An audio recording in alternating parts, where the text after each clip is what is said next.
문재인 대통령은 왜 지방분권을 공약으로 내걸었을까요? 왜 지방자치단체를 지방정부로 부르겠다고 했을까요? 그것은 바로 복지국가를 만들기 위해서입니다. 실질적인 복지는 확실한 지방분권이 됐을 때 가능합니다. 지방자치의 원래 목적이 복지국가 건설입니다. 지방선거가 실시되기도 전인 1987년에 만들어진 우리 헌법에는 형식적인 지방자치가 단 몇 줄로 명시되어 있을 뿐입니다. 복지를 반대하는 세력들은 그 형식적인 내용을 악용하여 지방자치 제도를 흔들어 왔습니다. 올 6월 지방선거에는 지방분권이 확실하게 명시된 개헌이 이루어져야 합니다. 그것이 복지국가로 가는 가장 빠른 길입니다. 전국자치분권 개헌추진본부 서울구청장 협의회. 돈. 제가 그런 얘기를 하나 드리고 싶었던 게 세상 일을 다 돈으로 해결하려는 돈으로 이야기하는 사람들 두 사람 이야기를 한번 해볼게요. 첫 번째 돈벌레 전 인천시장 현재 자유한국당 국회의원 안상수입니다. 보은 안상수 아닙니다. 예, 문재인 대통령이 신년 기자회견에서 개헌이 올해 6월 달에 이루어져야 된다는 부분에는 비용 문제 같은 게 있는 거잖아요. 굳이 따로 비용을 쓸 필요 있겠네요. 예, 그런 식으로 이야기를 하니까 개헌은 너무너무 중요한데 세월호 같은 교통사고에도 5천억을 썼는데 개헌은 1,200억 쓰는 게 그렇게 아깝냐 이거거든요. 근데 지금 5천억을 썼다 그랬잖아요. 정부가 쓴 돈 아니에요 이거. 그럼요. 그러니까 실제로 세월호 유족들한테 간 돈들 중에 정부가 낸 돈은 5천억 원이 아니고요. 개인당 1억이 안 돼요. 그러니까 희생자가 304명이고 등등 하면은 500억도 안 됩니다. 5천억이라고 거짓말하고 있잖아요 이게. 제도로서의 민주주의가 흔들리고 구타는 일은 이제 없습니다. 민주주의가 밥이고 밥이 민주주의가 되어야 합니다.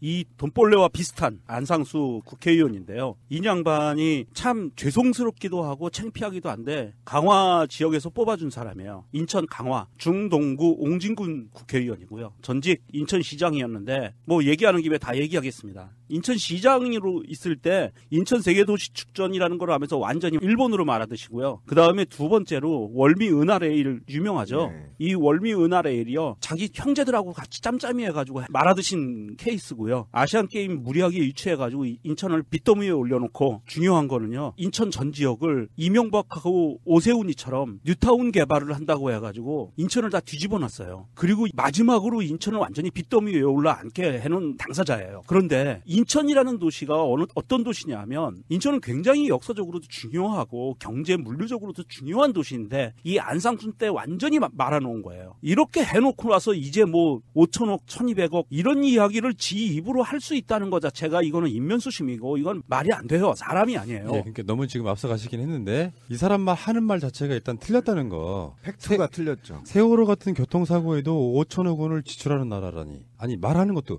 세월호 같은 교통사고라니. 교통사고 아니죠 이거는. 교통사고라고 치더라도 세월호 같은 교통사고에 5천억 원을 지출하는데 개헌 국민투표에 들어가는 1,200억 원은 전혀 고려 대상이 될 수 없다. 비유가 개적 같은 거야. 그러니까 이게 이제 화가 나는 이유는 교통사고로 하더라도 국민의 304명이 그 젊은 어린 우리 미래의 꿈나무들이 죽었단 말이에요.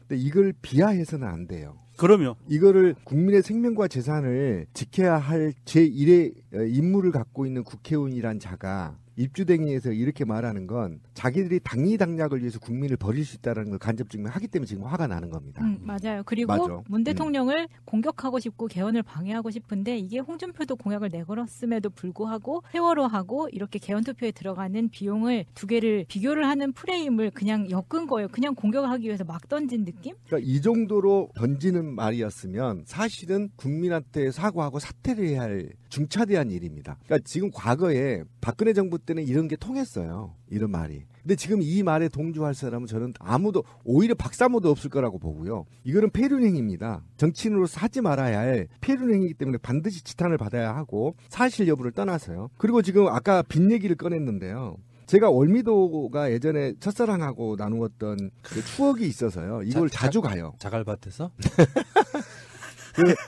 월미도 유명한 바이킹이 있어요. 알지? 네. 또 그건 유명하지 전국적으로. 그런가요? 근데 첫사랑하고 데이트할 때 군복 입고 야 내 군대에서 막 네펠대 타고 그래서 장난 아니게 사기쳤을 거 아니에요. 그리고 그걸 한번 타재요. 무서워서 숨이 안 쉬어지는 거야. 나 진짜. 지렸구나.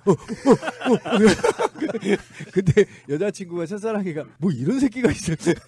뭐 그럴 정도인데 그래서 봐봤는데 지금도 흉물이 있죠. 그 모노레일. 월미나래. 근데 그때 당시 제가 정확히 기억해 7조입니다. 7조. 인천이 지자체 빚이 7조를 떠넘긴 게 안상수예요, 이 새끼가. 맞아요. 그래도 더 억울한 건 저는 인천 시민들한테 여기 지금 투표권 갖고 있죠, 우리 명정 씨도. 네. 반성해야 됩니다. 그 빚을 떠안고 송영길 의원이 당시 시장을 당선이 됐어요. 네.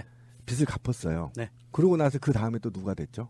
유정복. 예, 저는 반성해야 된다고 생각합니다. 인천 시민들 처절하게 반성해요. 네, 반성해야 자, 돼요. 근데 지금 세월호 교통사고의 5천억이라는 거는 이제 우리들이 세월호를 꾸준히 다루기 때문에 설명을 조금만 해드리면은 세월호 피해자분들한테 갔던 돈의 대부분은 국민 성금이었습니다. 그 성금을 또 쪼개가지고 자기들이 임의로 무슨 단체 만들고 한다고 가져갔어요. 다 주지도 않았어요. 세월호 유가족들한테 처음에 대부분 다 지급된 거 첫 번째가 약 1억 원가량의 여행자 보험이었고요. 그 후에 한참의 시간이 지난 뒤에 국민성금 자기들이 쪼개갖고 쓰고 정부는 정부의 과실을 인정해서 1억 원도 안 되는 돈을 주고 해서 대략 개인당 7, 8억 정도의 보상금이 돌아갔는데 여기서 지금 그렇게 따지면은 이 아까 말씀드린 것처럼 한 500억 정도도 지출이 안 된 상태인데 왜 5천억이라고 하느냐. 거기에 하나 더가 세월호 인양 비용인데요. 세월호 인양 비용은 지금도 우리가 다른 방송에서도 다루고 있습니다만 세월호를 아주 아작을 내놔서 실제로 세월호가 어디서 물이 들어왔는지 모를 만큼 아작을 내놓는 말도 안 되는 인양을 해서 지금도 세월호를 세월에 만에 하고 막 이런 부분이 있잖아요. 거기에 한 1,500억 들어갔고 추가 인양 비용 다 포함해도 지들이 다 냈다고 말하는 게 정부가 돈을 지출했다고 말하는 것 자체가 거짓말일 뿐더러 그 인양 비용까지 다 포함한다고 해도 2,000억을 조금 넘는 정도? 이 정도밖에 되지 않는 상태에서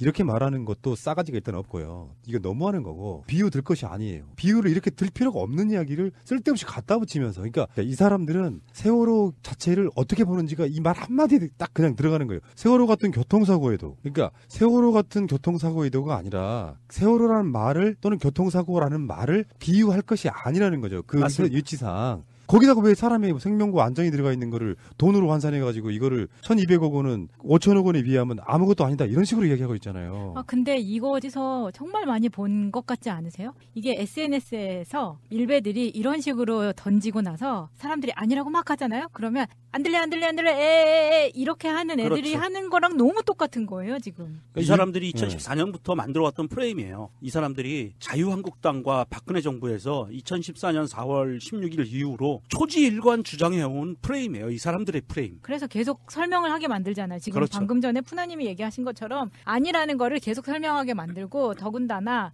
이 개헌에 드는 1,200억 원이라는 게 대통령 입장에서는 당연히 신경 쓸 수 있는 건데 자기네 당 자유한국당 대표 홍준표가 대통령 선거 나가면서도 경남지사 보궐선거 못하게 했잖아요. 그때 했던 이야기가 200억 아끼기 위해서 안 한다고 했었거든요. 그거랑 뭐가 달라요 지금. 지금 이 안상수가 주장하고 있는 바를 좀 정말 틀렸다는 세월호는 지금 충분히 이야기가 됐으니까 틀렸다는 이야기를 팩트를 좀 말씀을 드리면 대통령은 분명히 못 박았어요. 이거는 모든 후보가 공약했던 겁니다. 6월에 지방선거와 동시에 개헌. 이것을 위해서는 시기적으로 3월까지는 국회에서 답안을 내놔야 된다. 개헌안을 내놔야 된다라는 것을 이야기한 거. 이거는 압박이 아닙니다. 절차적으로 하려면 그렇게 할 수밖에 없다라는 거고요. 그럼에도 불구하고 국회가 못하면 정부 발의를 하겠다라는 이야기였고요. 그리고 개헌 특위가 6월까지 합의가 됐는데 연장이 됐는데 3월까지 개헌안을 내려는 게 말이 되느냐. 이거는 국회를 무시하는 거다라고 이야기를 하는데 그건 아니에요. 개헌 특위가 개헌안을 내면 끝나나요? 임무가? 아닙니다. 개헌될 때까지 가는 거예요. 그렇다고 봤을 때 6월까지 하는 거에 대해서 개헌특위와는 전혀 상관이 없다. 그리고 이 얘기 나온 지가 언젠데 마치 갑자기 문 대통령이 밀어붙이는 것처럼 그렇죠. 그런 식으로 얘기를 하고 있는 예. 거예요. 그리고 또 한 가지 중요한 것은 이 안상수가 얘기하는 권력구조 개편, 제왕적 대통령제를 바꾸기를 원한다 국민들이. 이 프레임은요. 박근혜 정부 때까지였어요. 문재인 정부 들어와서 대통령이 하는 모습을 보고 국민들의 인식이 완전히 바뀌었습니다. 그래서 제왕적 대통령제라는 말을 안 해요. 국민들은 이제. 그리고 국민들의 70% 이상은 어찌됐든 대통령제가 유지되기를 바라고 있어요. 이런 자기들이 국회의원들이 모든 권한을 가져가기 위한 꼼수 국민들이 다 알고 있다는 얘기예요. 이제는. 이 안상수가 국가의 녹을 먹는 국민들의 세금으로 돈을 받아 쳐드시는 이런 입장에서 이렇게 말도 안 되고 비논리적이고 사실적이지 않은 이야기를 갖고 이렇게 터뜨린다는 거는 정말 이거는 존재 자체의 의미가 없는 사람이다라 저는 그렇게 봅니다. 자, 어쨌건 뭐 이런 개망난이들의 막말에 다 대응할 수밖에 없는 입만 더러워지는 이런 느낌이고요. 아니, 이제 저는 책임을 물어야 된다고 생각해요. 그렇죠. 예. 네, 책임을 반드시 물어야 된다. 자, 알겠습니다. 자, 정미용 씨인데요. 돈벌레들 두 번째. 이 사람은 이렇게 말했어요. 전에 김정숙 여사가 옷값만 수억 들어갔다. 영부인이 취임 넉 달도 안 돼서 옷값만 수억을 쓰는 사치로 국민 원성을 사는 전형적인 갑질에 절부복부인 행태를 하고 있다라고 글을 올렸어요. 페이스북에. 이래가지고 이 사람이 지금 고소를 당했고 지금 소환조사까지 했는데 검찰한테 넘긴 거죠. 이제는 경찰이 수사를 해보고 정 씨가 영부인이 입었던 옷값에 대해 얼마라고 구체적으로 명시했는데 객관적인 사실관계가 허위사실이기 때문에 명예훼손의 고의가 있었다라고 판단해서 지금 검찰 조사를 받게 되는 상황이에요. 경찰이 기소 의견으로 검찰에 송치를 했습니다. 사필 규정입니다. 이거는 검찰에서 반드시랄 것도 없어요. 이건 이미 나와 있는 것이고 본인이 발언한 것이기 때문에 그 발언에 대해서 책임을 져야죠. 그러니까 정미영 씨 같은 부류들이 이래서 문제예요. 실제로 바라보는 관점이 다 이런 식인 거야. 박근혜가 그렇게 해왔으니 김정숙 여사도 할 거라고 생각하는 그런 마인드가 아닐까요? 아니면 말고라고 던지는데 저는 이제는 그런 마인드라면 그래도 인간의 영역에 좀 들어와 있다라고 생각하는데 정명훈이 인간의 영역에 밖에 있는 아이라 이게 이제 왜 그러냐면 지금 세상이 이제 해방이 되고 새로운 세상이 도래가 됐잖아요. 그런데도 불구하고 과거에 거짓말로 짓거려도 나는 죄를 받지 않았다. MB나 박근혜 계의 검찰들이 봐줬으니까 아무리 헛소리를 해도 봐줬으니까. 그런데 지금은 상황이 달라졌죠. 그리고 대통령의 국정 철학도 바뀌었고 김정숙 여사도 세계적인 중심을 지금 받고 있고 이런 상태에서 이렇게 얘기를 하는 건 정미용 이 아이가 김정숙 여사의 옷값을 좀 조사해보고 이런 게 아니라 실질적으로 수억이라는 구체적인 옷값을 말을 했거든요. 그러면 이게 사실은 좀 추산이 돼야 돼요. 얼마가 들어갔고 얼마가 들어갔고. 근데 이거 자체도 되지 않고 순전히 거짓말로 김정숙 여사를 음해할 목적으로 퍼뜨린 허위사실에 의한 명예훼손이거든요. 이거는 최소한 한 10년은 살려야 돼요. 제가 이런 얘기 하나 드려볼게요. 지금 요즘에 뉴스 중에 하나가 박근혜가 국정원으로부터 특활비 받아가지고 개인적으로 썼다 이 얘기가 나오잖아요. 네. 반면 문재인 대통령은 취임하자마자 청와대로 들어가서 특수활동비 줄였고요. 네. 그리고 청와대 관저에서 쓰는 비용들은 본인 월급에서 제하는 형태로. 그러니까 청와대 운영비를 쓸 수는 있으나 그게 평상시에도 청와대가 아니라도 일상생활에서 들어갈 만한 비용들은 다 본인의 월급에서 내고 있는 그런 입장이에요. 그리고 왜 사치라는 개념 자체가 사실상 없다고 볼 수 있는, 실제로 왜 최민희 의원 같은 분들이 이렇게 증언하는 걸 보면은 굉장히 서민적이어서 메이커나 이런 거 가려서 너무 싸구려 입는 것도 저는 반대거든요. 어떤 품격을 위해서 좋은 옷 입는 건 나쁘다고 생각하지는 않는데 수억 원씩이나 들여서라는 그 사치라는 말은 예전에 박근혜 막 취임했을 때 보면은 막 한복 수십 벌 막 우리가 돌아다녔던 그런 거 있잖아요. 그거에 대한 보복으로 일베류들이 자유한국당류들이 가짜뉴스 형태로 김정숙 여사가 사치하는 양 이런 식으로 막 가짜뉴스를 만들어내요. 그 뉴스에 대한 일종의 저는 이 사람이 소스 역할을 한 거라고 보거든요. 그냥 도는 건 사람들이 안 믿지만 옛날에 아나운서라 했는 정미용이 그런 거 나름 유명한 그 사람이 이렇게 이야기한 건 맞는 거야라고 하는 그 유명인의 이름을 빌려서 하는 이런 식의 가짜뉴스 생산하는 것 자체는 엄하게 사법 처리를 저는 받아야 된다고 보는 그리고 거예요. 이게 정미용 이 아이가 이 말을 하면요. 박사모 집회에 바로 피켓이 나옵니다.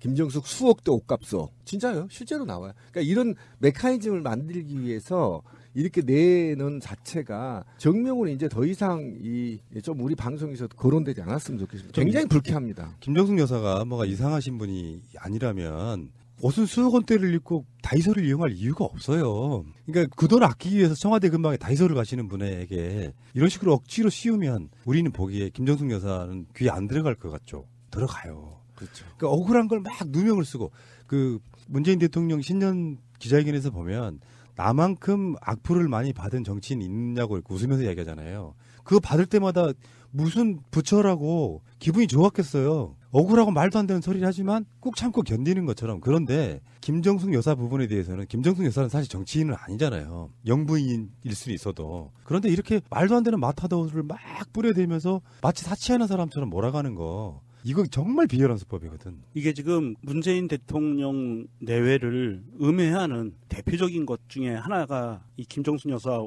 옷 갖고 이렇게 허위사실을 퍼뜨리는 거였고요. 또 한 가지는 문재인 대통령을 음해했던 게 공산주의자라는 표현이었잖아요. 그랬죠. 예, 그래서 이게 신현희 구청장 재판에서 재미있는 광경이 연출됐어요. 검찰은 공소장에 어떻게 써있냐면 문재인이라는 사람이 공산주의자라고 볼 수 있는 근거가 없다라고 썼어요. 그리고 기소를 했는데 판사가 뭐라고 얘기했냐면 공소장 변경하세요. 문재인은 공산주의자가 아닙니다라고 변경하세요. 그래서 공소장이 변경이 됐어요. 무슨 말씀이냐 하면 판사가 보기에 공산주의자라고 하면은 종북이라는 거다. 대한민국에서는 의미하는 바가. 그래서 문재인이라는 사람은 공산주의자가 아니다. 그럼에도 불구하고 이렇게 주장했다고 바꾸세요라고 판사가 얘기한 거예요. 지금 일베리와 자유한국당류 이 사람들이 주장했던 이 말도 안 되는 날조된 사실들을 갖고 국민들을 그동안 어떻게 속여왔는지가 드러나는 거거든요. 그렇죠. 어마어마한 짓들을 해왔고 다 그게 드러나고 있지만 다 드러나는 건 아니라고 좀 보거든요. 그러니까 아예 없는 사실을 만들어서 누군가를 공격하고 명예훼손하고요. 그런 부분들 나는 정치인이니까 나 받아들일게 이것도 아니고 지금은 저 최민희 의원이 주도하고 있는 그 가짜뉴스 네. 그 신고센터 지금 다시 열었다 그랬잖아요. 그 가짜뉴스들을 다 모아서 보면 정신세계가 어떤지. 근데 진짜 중요한 건 그 가짜뉴스들에 속아서 분기탱천해가지고 문재인 타도를 외치시는 분들이 그래도 아직은 일부라도 조금이라도 있다는 거야. 지금도 트위터에 많이 있어요. 네. 제 같은 경우는 이런 것 같아요. 정명이나 나경원이나 김진태나 이런 아이들은 사실은 굉장히 제가 이제 화가 나고 어쨌든 이게 분노스러운 건 뭐냐면 민주주의의 언저리에서 서식하면서 그렇지. 정상적이고 상식적인 것들을 비상식적으로 만들면서 먹고 사는 그렇지. 그 아주 뭐라 그러죠? 기생충들. 그리고 이들이 0.몇 프로인 소수의 박사모들에게 싸울 수 있는 메시지를 던진다는 것. 그러므로 인해서 사회에 분열의 씨앗을 키우고 있다는 것. 이런 것 때문에 저는 아까 말하신 대로 이게 이번에는 그냥 넘어갈 수 없다. 예. 그리고 안상수도 마찬가지다. 전 이거는 반드시 응징을 하고 넘어가야 될 문제다. 그렇죠.